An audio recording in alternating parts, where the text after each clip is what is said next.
For millennia, God's faithful people have recognized that the quality of our Sabbath observance affects the quality of our relationship with our God. And the foundation of a rich, fulfilling Sabbath experience is based on our proper understanding of the Scriptures. Now, I gave a sermon a couple of years ago talking about the Sabbath, but I thought, and I felt that was what I covered there was fine, but I wanted to go through something more in depth today. And so my theme today, if you want to write down a theme or a specific purpose, it would be this: the beauty and the meaning of God's Sabbath day is thoroughly documented in Scripture. The beauty and meaning of God's Sabbath day is thoroughly documented in Scripture. Years ago, we were told by the organization we were a part of that we never thought we'd ever leave, that the Sabbath was no longer, there was no longer such a thing as holy time, that the Sabbath, it was as good as any other day of the week, and so on and so forth.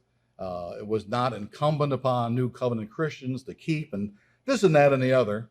And of course, none of you fell for that. You all had a better understanding of the Bible than that.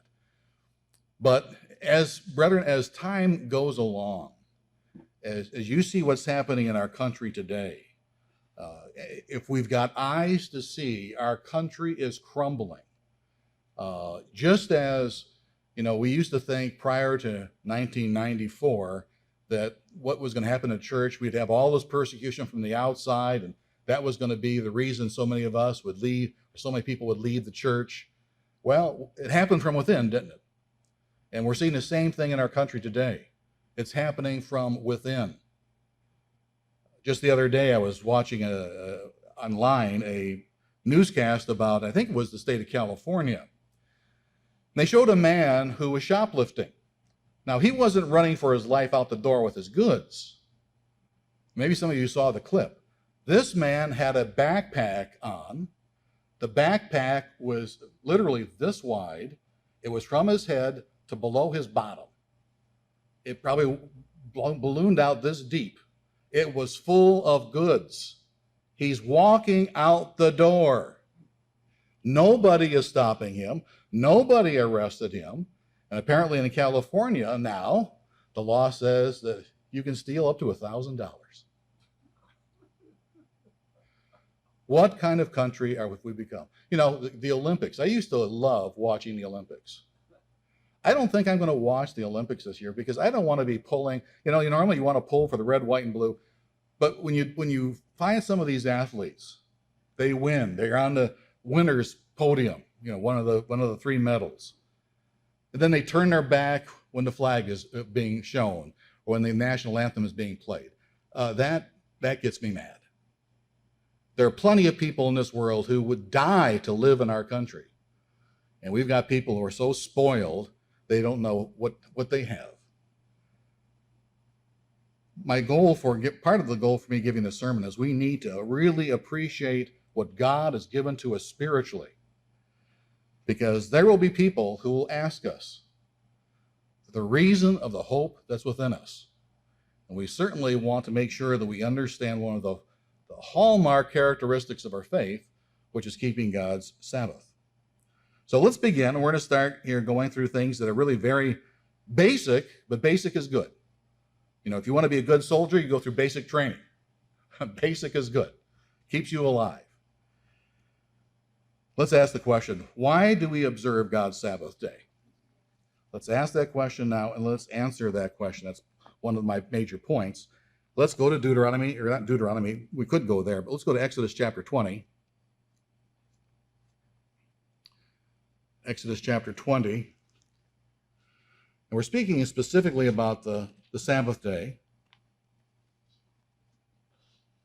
Exodus chapter 20, verse 8, where it says, remember the Sabbath day to keep it holy. We are to remember it. You don't remember something you never knew or never heard of.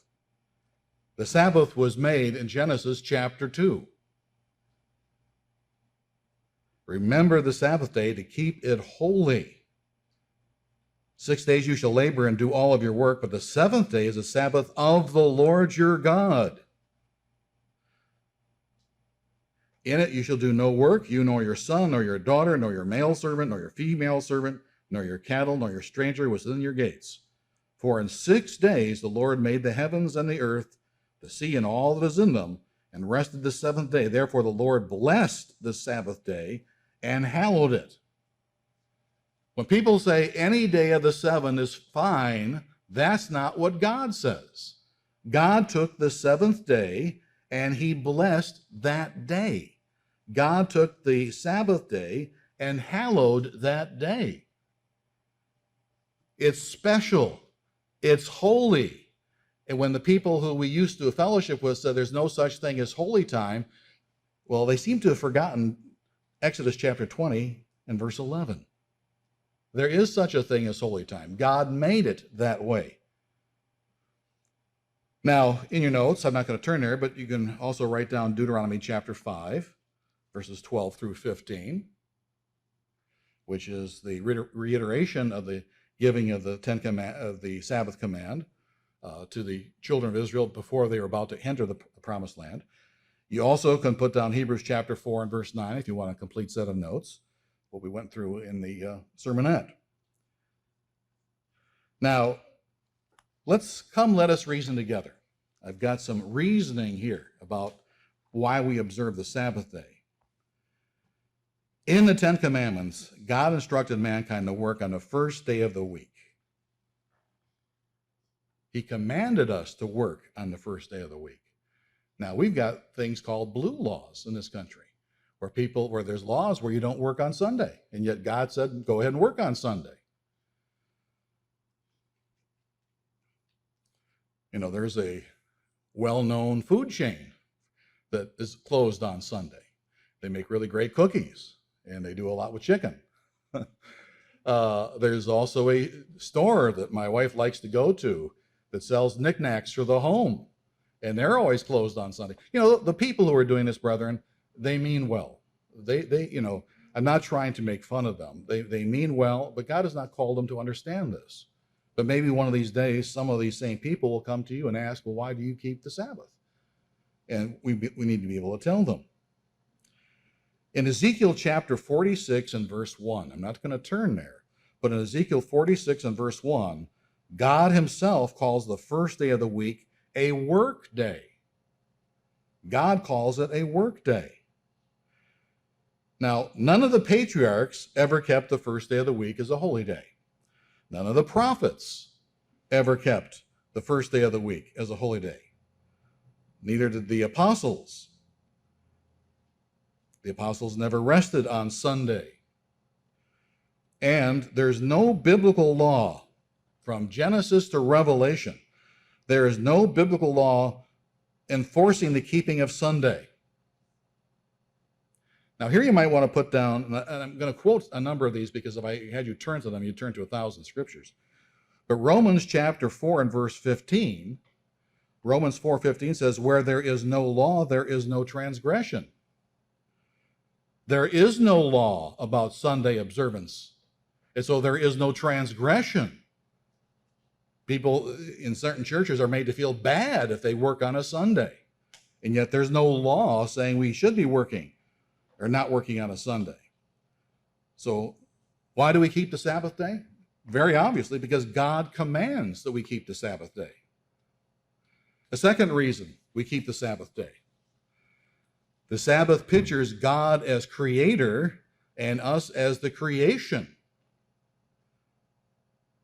The Sabbath is a memorial of creation, a sign of God's creative power. God designed that through keeping the Sabbath, man should never forget who he is, that he is the living God, that he does things no other God of man's imagination ever could do. Now, with that in mind, let's look at Genesis chapter 2. Genesis chapter 2, the very beginning of the story of the Bible. Genesis chapter 2, verses 1 through 3. Genesis chapter 2, verses 1 through 3.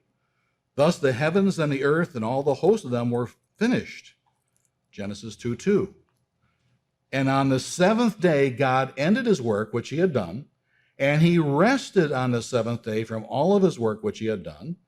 Then God blessed the seventh day and sanctified it, because in it he rested from all of his work which God had created and made. So God blessed this day. He didn't bless, God made all the other days, but God did not bless them in the same way he's blessing this seventh day. God made the other 6 days, but God did not sanctify the other 6 days the way he's sanctifying or setting apart the Sabbath. Now, can we use some logic here? Can we use some reasoning? How many Jewish people do you see here in Genesis chapter 2? How many Jewish people do we see? We don't see one, do we? It's going to be roughly 2,000 years before there is somebody who's called Judah. So when people say the Sabbath is for the Jews, oh, really? Genesis chapter 2 says it's for man. Jesus Christ, who created all of this, said it's for man. Why would Jesus Christ create something that's so beautiful and then abolish it later on?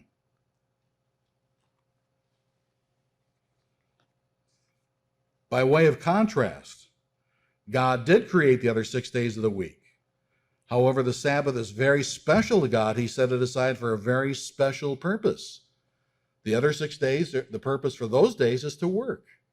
The purpose of the seventh day is to worship God.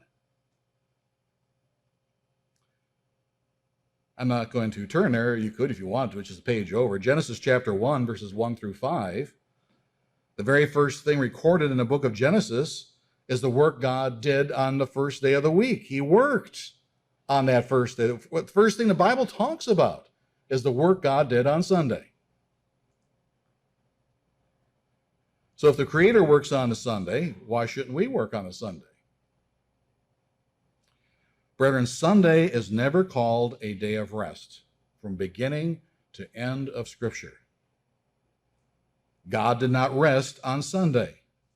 Jesus Christ did not rest on Sunday. Jesus Christ, it was interesting in listening to Scott Ashley talking about this particular idea. When the Bible talks about Jesus Christ being a carpenter, well, who are the people who are putting together the King James Bible? People in England. And when they were thinking about working with your hands, what did they mostly work with? They mostly worked with wood, the forests of England. But the word carpenter is not a good translation. A better translation would be that Jesus Christ was a stonemason. Trees are very uncommon in the Holy Land. You would still use trees for some things, like maybe a door frame or a window frame or things like that. But generally speaking, when you were working with things, you were working with stone. So Jesus Christ very probably was a stonemason. He worked that trade till he was 30 years old. That's one of the reasons, when you're working with stone and lifting stone and all of that, you develop a pretty good set of muscles. I don't think Jesus Christ looked like Arnold Schwarzenegger. But, when he grabbed that whip and wanted to clean out the temple for the money changers, he was somebody, when you looked at his physique, he needed to be reckoned with. He was a strong man, strong arms, strong hands. But Jesus Christ probably did an awful lot of work on Sundays to get orders fulfilled, make sure whatever contracts he had out were being done.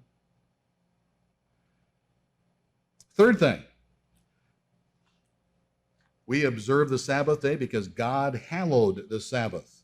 We saw that in Exodus chapter 20 and verse 11.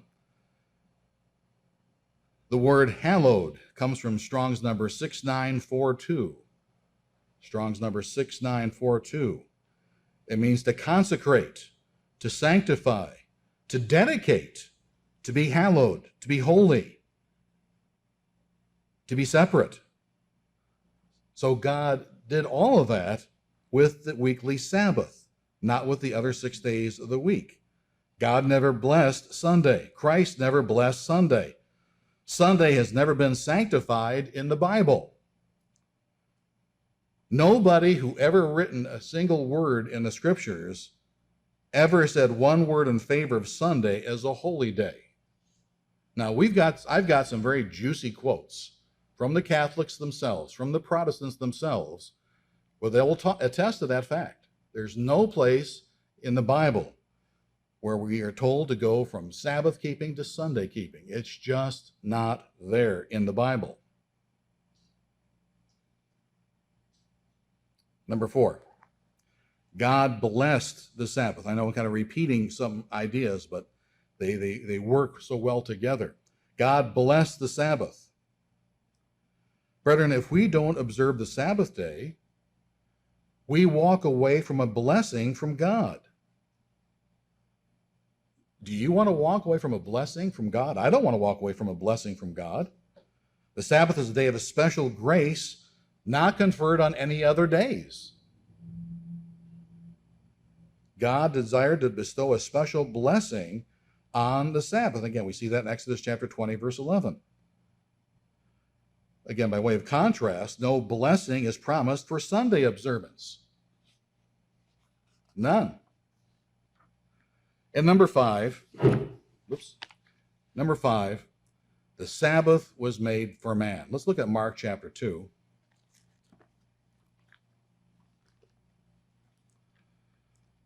Mark chapter 2, verses 27 and 28. Mark chapter 2, verse 27. And he said to them, the Sabbath was made for man, and not man for the Sabbath. Therefore, the Son of Man is the Lord of the Sabbath. Now, we can tie that in with Genesis chapter 2, verses 1 through 3. It was Jesus Christ who, because God asked him to do the creating, God delegated that to Jesus Christ, the individual we call Jesus Christ today. Jesus Christ created the Sabbath. There were no Jews around in Genesis. There just were no Jews around in Genesis chapter 2. And then Jesus Christ, the same one who created the Sabbath, says the Sabbath was made for man. Doesn't say the Sabbath was made for the Jewish people or for Israel. The Sabbath was made for man, and not man for the Sabbath. And as I made mention, the Sabbath was made more than 2,000 years before there ever was a Jew.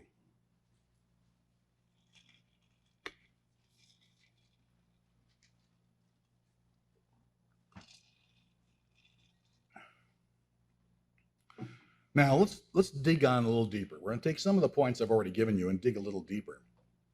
Some specific thoughts on why we observe God's Sabbath day. Letter A. The Sabbath reveals the true Creator God to mankind. Excuse me. Let's go to Jeremiah chapter 10.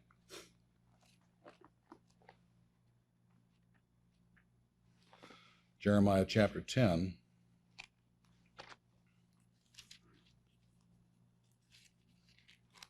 Verses 10 through 12.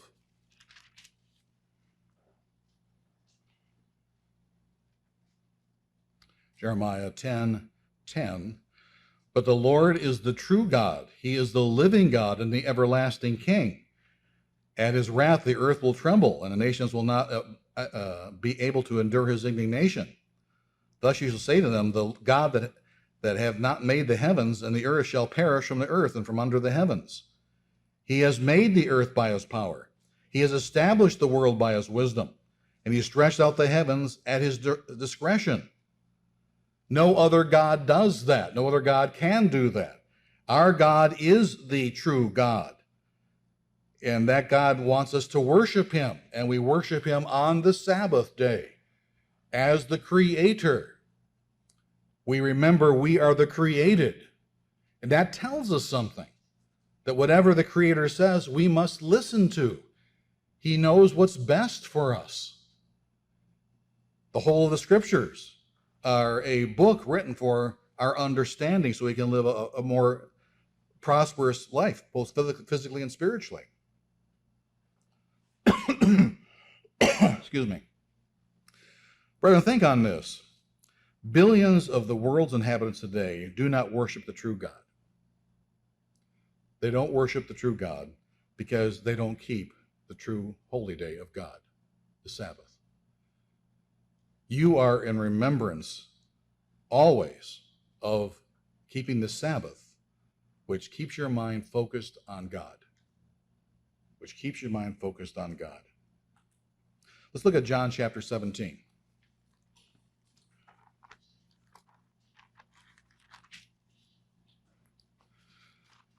John chapter 17 and verse 3. And this in my Bible is all in red lettering, the words of Christ. And this is eternal life, that they may know you, the only true God, and Jesus Christ, whom you have sent. The Sabbath plays a very big part in our understanding who the true God is, what the true God wants us to do, how he wants us to live our lives, what laws are there for us to keep and not be worried about.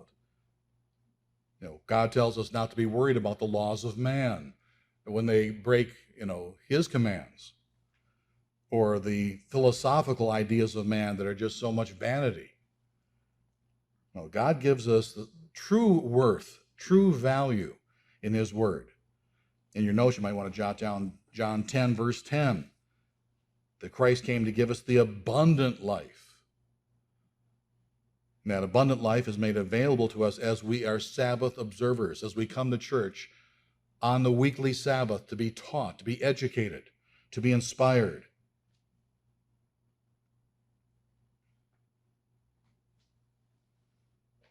Again, specific thoughts on why we observe God's Sabbath day. Letter B.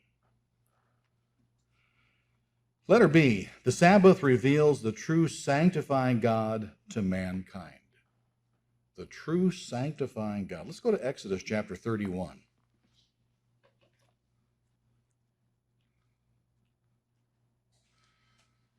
Exodus chapter 31 and verse 13. Now here is a very special covenant that God made with Israel. But years ago, Mr. Armstrong wrote a book and said, does God have two different types of Christians? Are there Jewish or Israelite Christians and Gentile Christians, and they live by different sets of rules? Or do they all live by the same set of rules? Well, they all live by the same set of rules. Now, explicitly, this is talking to the children of Israel. Let's see what it says.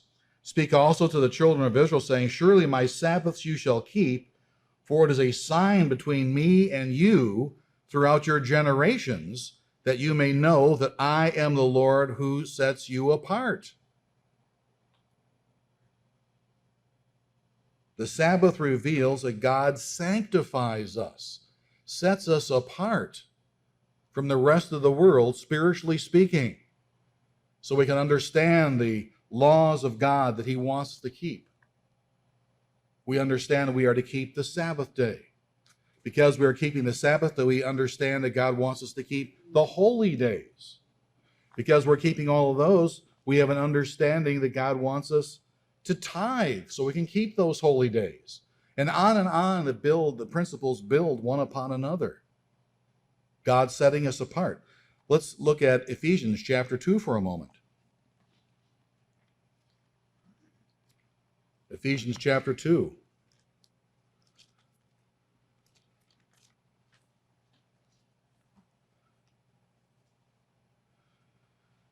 Ephesians chapter 2 and verse 8.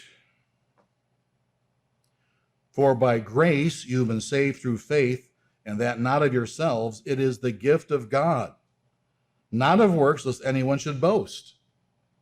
So this is talking about how you and I were set apart, how you and I were justified. Now that's a big religious word, justified. Being justified means we've been given a right standing before God. A right standing before God. Because of God's grace, our sins have been forgiven us. But grace deals with more than just that. Grace also deals with what we see here in verse 10. For we are his workmanship. Once we have been saved by grace through faith, through the gift of God, not of ourselves, then comes verse 10. For we are his workmanship created in Jesus Christ for good works, which God prepared beforehand that we should walk in them. So verse 10 talks about the fact that now we are sanctified, or we are to live properly before God. To be justified means we have right standing before God. Our sins have been forgiven. But to be sanctified means we are to live a right way of life. We need to now move forward in God's grace. To move forward in God's grace.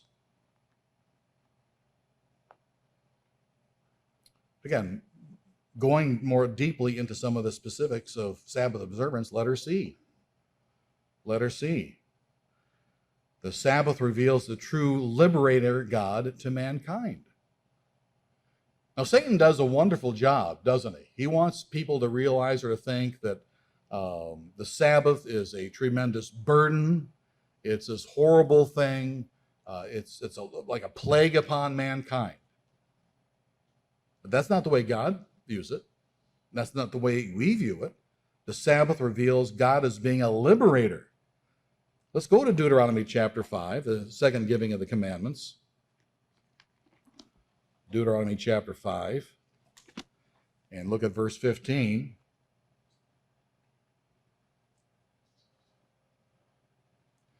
Deuteronomy chapter 5 and verse 15. And remember that you were a slave in the land of Egypt, and the Lord your God brought you out from there by a mighty hand and by an outstretched arm. Therefore, the Lord your God commanded you to keep the Sabbath day. So God is saying in this fourth commandment that this commandment has liberated the Israelites. And the Sabbath liberates us.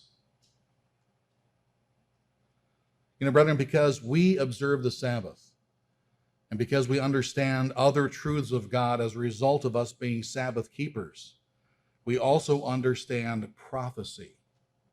We understand what's happening in the world. We understand where this is leading. Now, people who aren't Sabbath keepers, who don't know the plan of God, they look at the same things we look at, and they're befuddled, and they're confused, and they're frightened. And they think, what's going to happen? What's going to happen to our great nation? Our people are coming to believe a lawless society where, again, some of the most sacred things, the idea of a man and a woman, of gender, well, that's greatly being blurred in our society today, isn't it? Our history as a nation is bit by bit being eroded by various things that the teachers want to teach at all levels of school. It used to be only at the university level.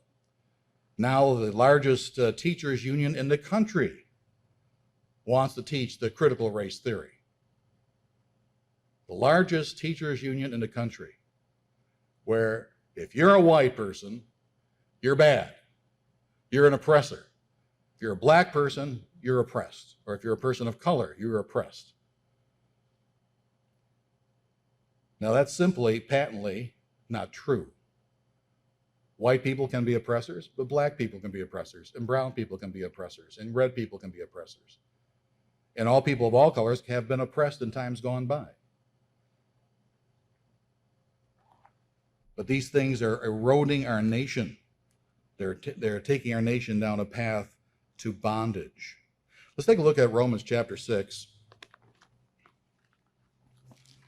Romans chapter 6.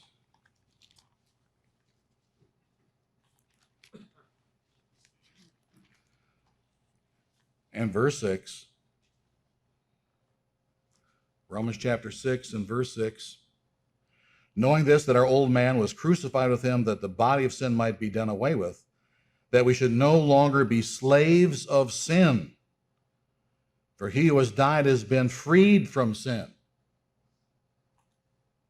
The Sabbath liberates us, reveals the true God that liberates us from Satan, from sin. Dropping down to verse 16. Do you not know that to whom you present yourselves slaves to obey, you are that one slave whom you obey, whether of sin leading to death or of obedience leading to righteousness? But God be thanked that though you were slaves of sin, yet you obeyed from the heart that form of doctrine to which you were delivered. You kept God's laws. You kept the Sabbath. You were liberated from all the error that Satan wants to feed to you. And having been set free from sin, verse 18, you became slaves of righteousness. I speak in human terms because of the weakness of your flesh.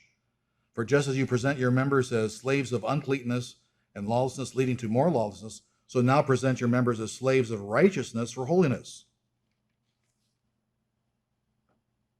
So we have spiritual liberation because we worship the true God on the Sabbath day. James, let's see what Jesus Christ's brother had to say. James chapter 1.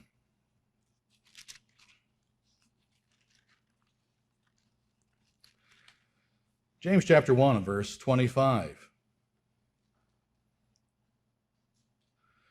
But he who looks into the perfect law of liberty and continues in it and is not a forgetful hearer, but a doer of the work, this one will be blessed in what he does.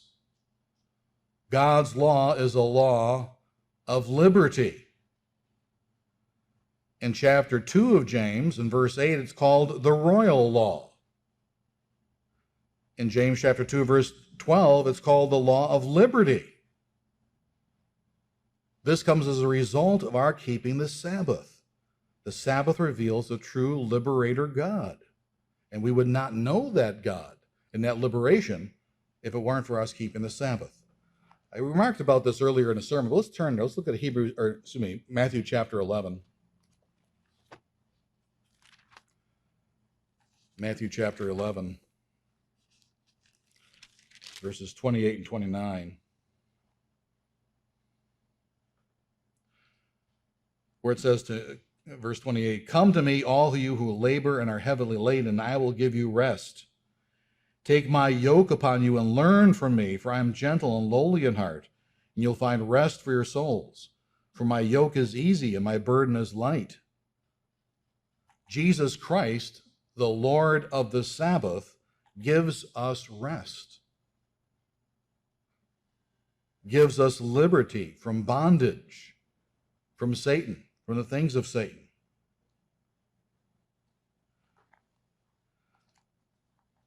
And again, looking at how we drill down to the more specific thoughts regarding Sabbath observance, let's return back to Exodus chapter 31. Exodus 31. And that special Sabbath covenant we see here in Exodus chapter 31.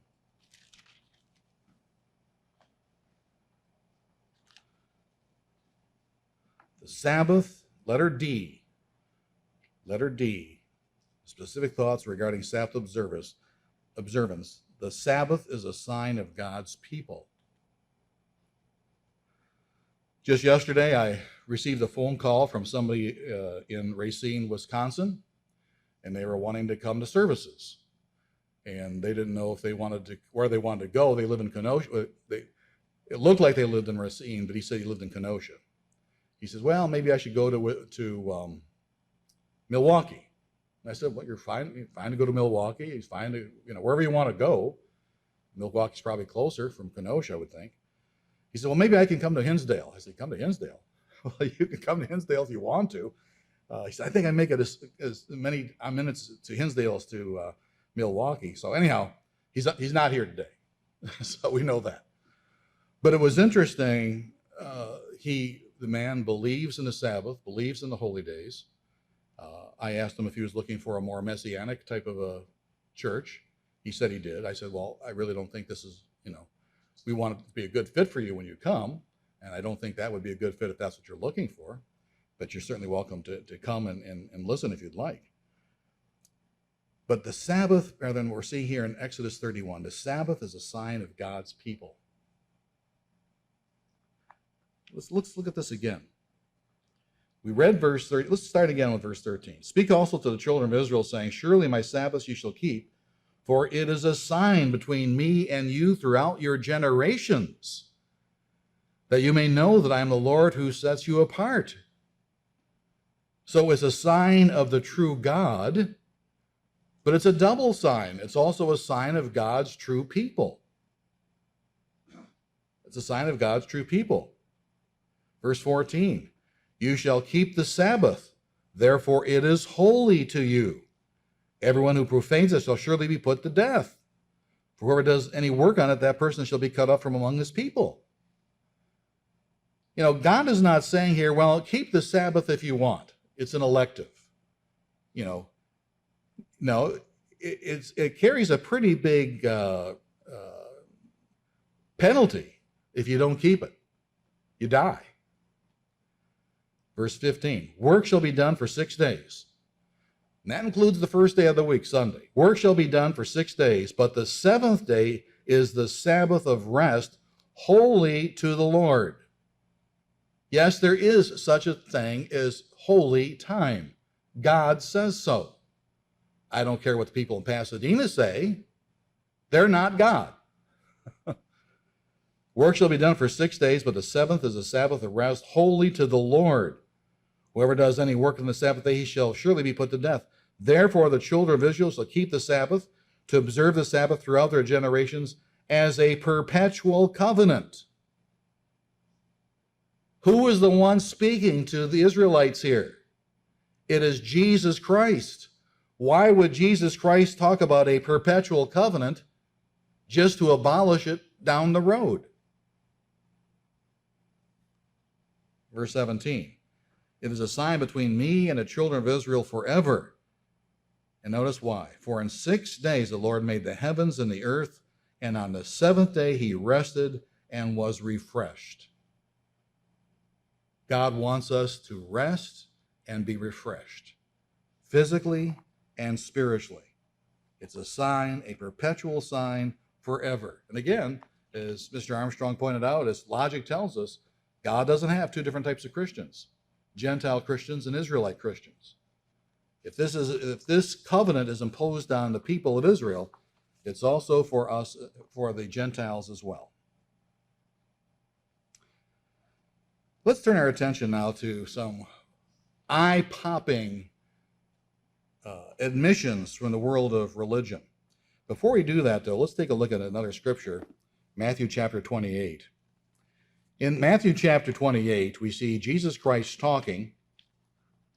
He has been crucified. He's been resurrected. It's the new covenant era. And notice what Jesus Christ says here at the very end of the book of Matthew. Matthew chapter 28, verses 18 through 20. And Jesus came and spoke to them, saying, all authority has been given to me in heaven and on earth.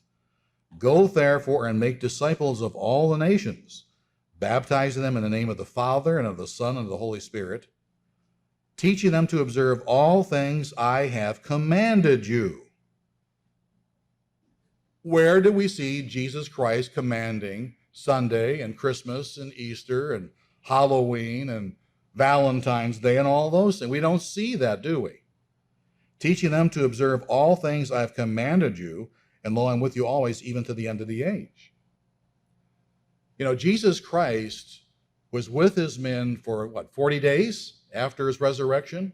He could have started talking about, well, you know, guys, there's something new afoot here. I want you to start keeping Sunday. Well, Jesus Christ didn't do that. No regulation is given as to how Sunday ought to be observed. If Christ wanted to observe Sunday, why didn't he give us some instruction?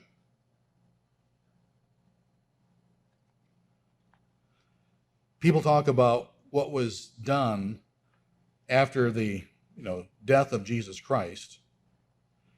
I'm just going to read these off to you, because here we see other gospel or people who wrote other parts of the Bible and their stand on following Jesus Christ.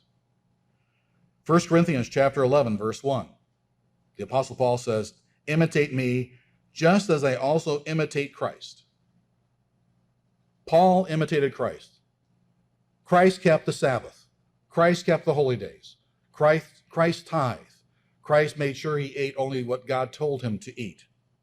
And Paul said, imitate me as I imitate Christ. You never see Paul keeping Sunday.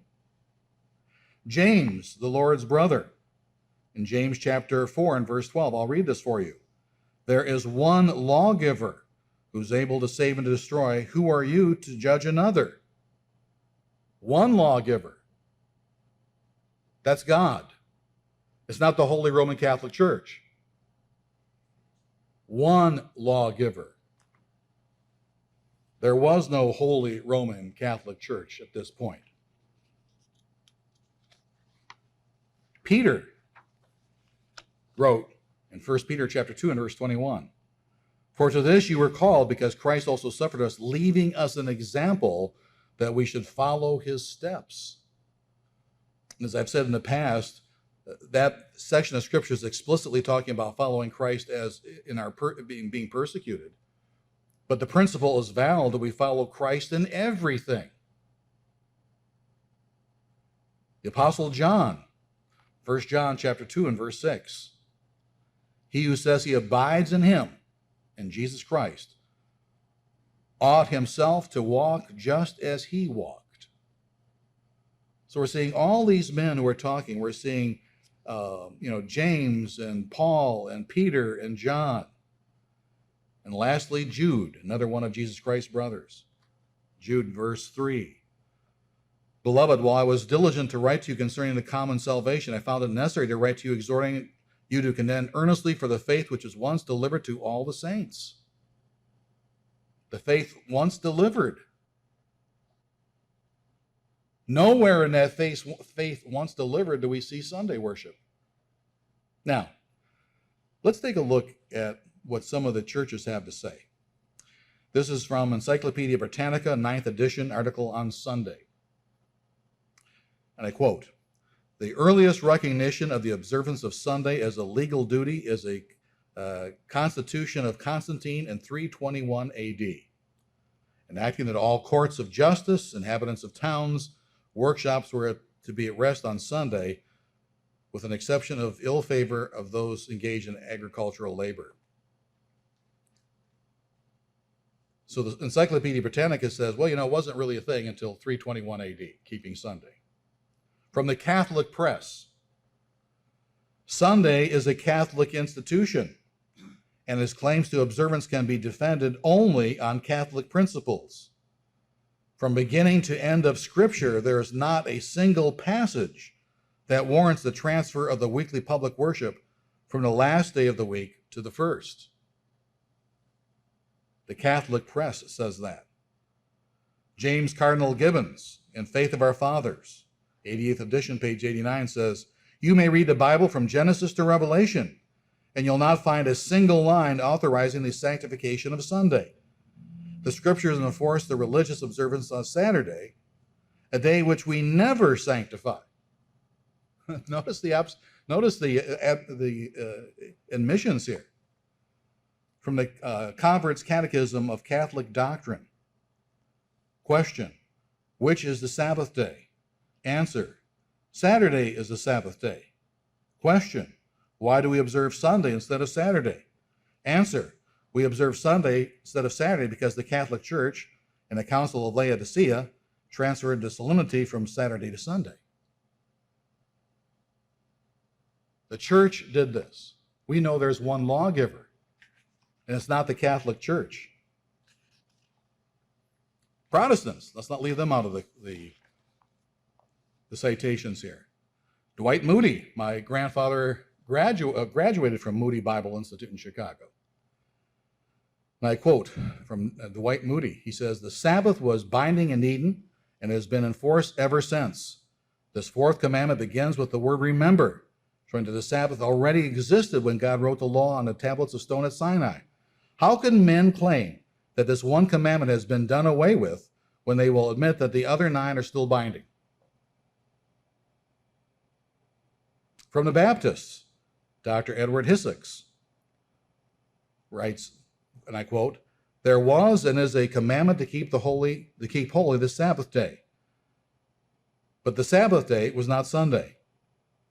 It will, however, be readily said, and with some show of triumph, that the Sabbath was transferred from the seventh to the first day of the week. Where can the record of such transaction be found?" He says, "Not in the New Testament. Absolutely not. There is no scriptural evidence of the change of the Sabbath institution from the seventh to the first day of the week. To me," and again, I'm quoting again from the Baptists here, "to me it seems unaccountable that Jesus, during 3 years' discussion with his disciples, often conversing with them about the Sabbath question, never alluded to any transference of the day. Also, that during the 40 days of his resurrected life, no such thing was intimated. Of course, I quite well know that Sunday did not come into use in early Christian history. But what a pity that it comes, now listen to this. But what a pity it comes branded with the mark of paganism, christened with the name of the sun god, adopted and sanctioned by the papal apostasy, and bequeathed as a sacred legacy to Protestantism."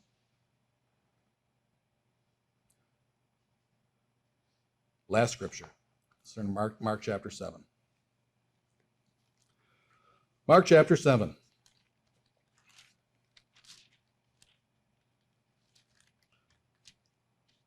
Mark chapter 7, verses 7 through 9. "And in vain they worship me, teaching as doctrines the commandments of men. For laying aside the commandment of God, you hold to the tradition of men, the washing of pitchers and cups and many other such things as you do. All too well you reject the commandment of God, that you may keep your own tradition." Brethren, today we've taken a look at why you and I observe the Sabbath day. We see the meaning of the day, we see the beauty of the day, we see how this is outlined, thoroughly documented in Scripture, and we've even also taken a look at what some of the people of the religious world say regarding Sunday, and how really they understand there's no argument at all from Scripture as to why they should be observing Sunday. So when you're by the water cooler and people bring up the subject, or you're talking to your neighbor across the fence or one of your relatives or whatever, and they ask you an honest question as to why you keep the Sabbath day, well, now we've gone through quite a bit for you to think on and to discuss with them.